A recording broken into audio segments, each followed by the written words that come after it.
one of the problems, I guess I would say, writing about politics nowadays is there are so many fireworks exploding at any given moment under this Trump, Ryan, Mitch McConnell government that some important developments and ideas get overlooked, I think, certainly by the mainstream media, and sometimes certainly by myself as well. I don't give them the attention they deserve. And one of them that I know you're writing about is the People's Budget, which the Congressional Progressive Caucus puts out every year. I've written about it in the past. Honestly, I've not had a chance to focus on it yet this year, but this is the progressive alternative to the mainstream budgets we used to see coming out of the Obama White House, and certainly an alternative to the Republican budgets that are being proposed. Trump has only given an outline, and then the Republicans in Congress, of course.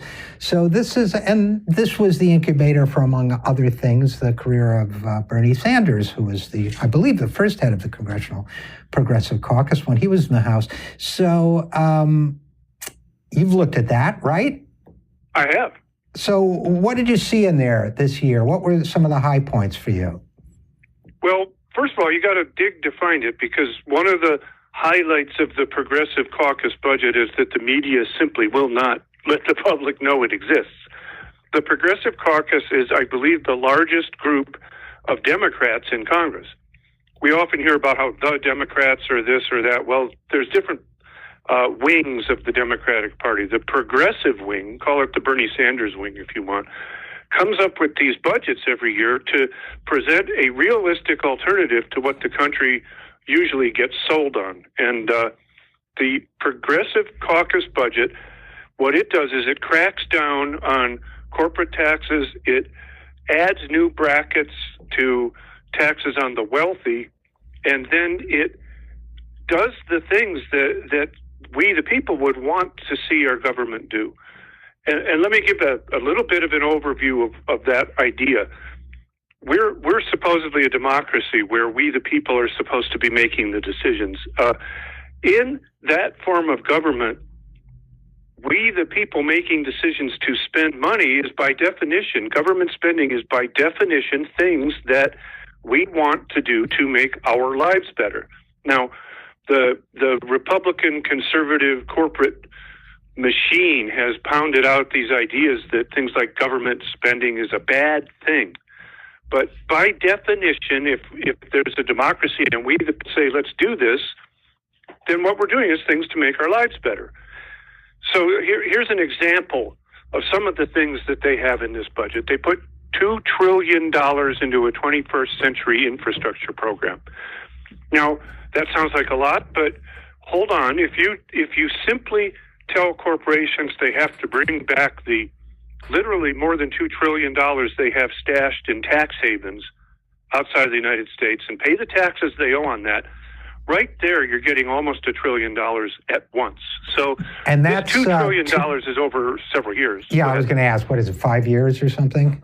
5 or more, yeah. But we have a $3.6 trillion deficit in our infrastructure, not just the roads, but the waterways, airports, ports, all kinds of things have fallen behind because since we started the tax cut frenzy, we've been deferring maintaining our infrastructure, never mind high-speed rail, nice things that would really boost our economy. Yeah, that's so and by the way, just to interrupt for a second, Dave, that $3.6 trillion, as you know, comes from the American Society of Civil Engineers, which is not typically thought of as a hotbed of leftism, and that's based on their assessment of all the D grade. I think it's a D or D minus grade that they give to American infrastructure, and that includes things like the need to repair bad water pipes, like the ones that have poisoned children in Flint, and things like nuclear infrastructure that people have a vested interest in making sure is well maintained, right? Levies, things like that. Right. Now, Trump says he's proposing $1 trillion spending plan, but first of all, he came out with his budget proposal that actually dramatically cuts infrastructure. What his plan is to give tax breaks to corporations so they can then go work on the infrastructure. Then we give them the infrastructure, our public property, and then they charge us tolls. That's Trump's, he calls it $1 trillion plan. He says he's going to spur investment in infrastructure, private investment. So just to make that clear. Okay, affordable health care, they bring in the option for states and the means for states to transition to single payer, meaning Medicare for all health care systems. There's just so many things they do. Here's one. Ensures the justice system is fair and effective for all Americans by increasing funding for voter protection and legal assistance programs. What you want to do is you want to go to the website cpcbudget.org and just start looking at some of the details of this plan that we never get to hear about. In military, they don't immediately cut military. What they do is they change the way the military budget is analyzed and allocated to, first of all, they get rid of this thing called the sequester, which was just this silly across-the-board cuts thing. Then they change the way we look at the military to start taking out all the corporate handouts, the Lockheed, the General Dynamics, et cetera, things that get thrown in, and evaluate what we need, which then begins a process of cutting back in a lot of areas, which is so essential to do without threatening our security. There's just an entire list here of pathways out of poverty and empowering the middle class, supports a minimum wage increase, collective bargaining rights, discretionary funding to invest in women, communities of color. There's one more point, because as I look at it, I keep coming up with new things. It's a very detailed and comprehensive plan. Every time they put this out, Trump put out his tax plan the other day, 2 pages, remember?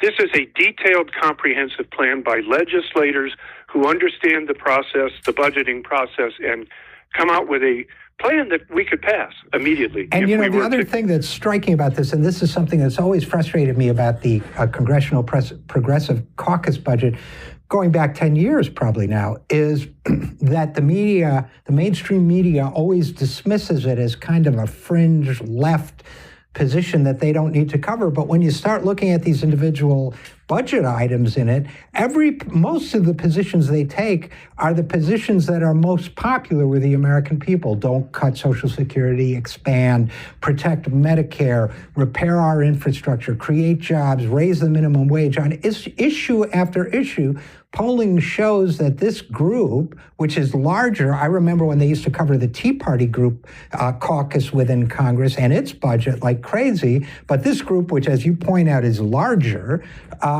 is taking positions that are much more popular with the American people and yet never seems to get ink, as we used to say, or airtime in the mainstream media. Well, they say it doesn't get ink because the public isn't rallying behind it, and the public isn't rallying behind it because it doesn't get ink. One of those kind of paradoxes, I'd say, because it's like, I'll give you, it's like if the Democrats had debates that people could see, maybe they, never mind, I won't get into that. Right, touchy subject for a lot of people. But by the way, I agree with you. It's free advertising, and it's a way to get your message out to people who otherwise wouldn't watch. But and the point being that by not covering it, which is intentional, they don't get the information out to people that this budget exists, that they could rally behind it, that they could call their members of Congress and say, hey, wait a minute, why aren't you backing this? And the members of Congress now kind of do dismiss it. And the ones that aren't in the Progressive Caucus, they can say, well, it's just a fringe idea. Nobody's behind it. There's all these bearded hippies, et cetera. Yeah, exactly. So the says one bearded hippie caucus to another. Yeah, exactly. The Progressive Caucus of Congress, it's the Congressional Progressive Caucus, cpcbudget.org.